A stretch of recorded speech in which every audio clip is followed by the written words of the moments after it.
Charlie helped his mother-in-law out of the detention center. An old Jetta taxi at the door had been waiting here. It was the taxi he had taken when he came. So he said to Elaine, "Mom, let's get in the car." Elaine was extremely depressed when she saw this broken taxi. She has suffered so many crimes and finally came out. She must leave in a good car to say the least, right? No matter what, he must have drove husband's BMW 530 over. The results of it? BMW didn't see it, and even now she will have to sit in a broken rental. Elaine was extremely angry, wanting to scold Jacob, and even more to scold Charlie. But the most uncomfortable thing was that although she was very angry in her heart, she couldn't go crazy with Charlie. She didn't dare to go crazy with Charlie because of the bank card, nor could she go crazy with Charlie because of the taxi. She can only hold the anger in her heart, and her discomfort is almost exploding. Afterwards, Elaine was depressed and got into the dilapidated taxi with Charlie's support. After getting on, Charlie said to the taxi driver, "Master, go to the emergency department of the People's Hospital." The driver hurriedly drove taxi to the People's Hospital. Sitting in the co-pilot, Charlie said to Elaine, "Mom, I have already called Claire. She has already rushed to the People's Hospital."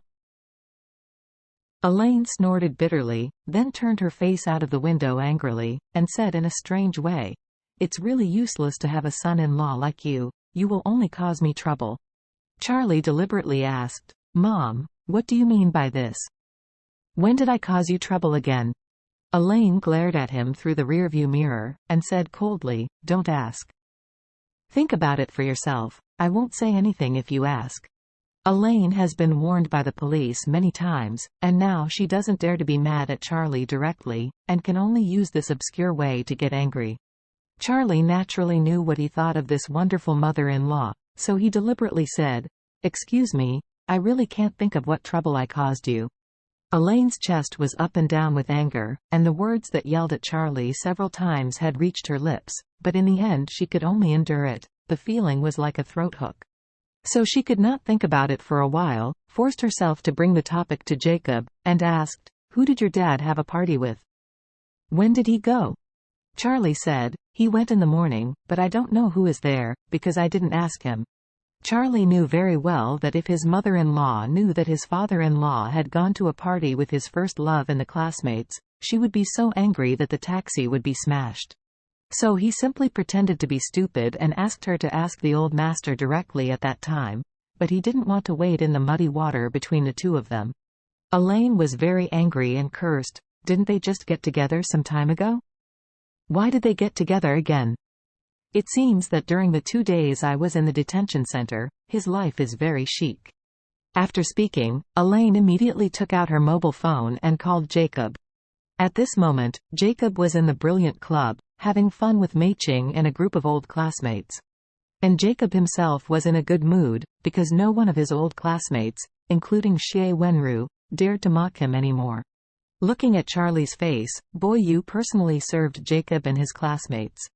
This face is really rare in Orus Hill." So the old classmates of Jacob couldn't help but admire him.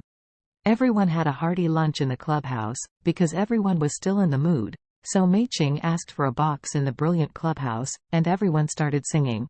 The KTV environment of the Brilliant Clubhouse can be said to be the best in the whole Orus Hill. Dozens of old classmates are not crowded in it. On the contrary, it is very spacious. The decoration inside is naturally luxurious and the facilities are advanced and comfortable. But the only bad thing is that there are too many people at the party. Everyone clicks a lot of songs at once, so it takes a long time to sing in line. Jacob specifically ordered a song by his beloved, and finally waited for his own song for more than half an hour, so he picked up the microphone, and then handed the other microphone to Mei-Ching, and said diligently, "Mei-Ching, let's sing the song together. My Confidant Lover is originally a duet love song, and in the eyes of the older generation, this song is still very famous. Moreover, the two singers who sang this song are also a couple in real life, so they add a bit of sweetness to this song." When the old classmates watched Jacob clicked this song, and even specially invited Mei-Ching to sing with him, they couldn't help but scream. Someone said, "Oh, Jacob, you deliberately clicked on such a song and invited our beautiful lady to sing it together. What is your intention?" Others said, "Hey, don't you understand his thoughts? It must be his heart that everyone knows." Some people even flattered Jacob and said, "Oh, Jacob and Mei-Ching should have been a couple. They haven't seen each other for more than 20 years. Singing such a song together is really just right." Jacob was completely overwhelmed with joy when he heard this. At this moment, he had no idea that his nightmare was about to come.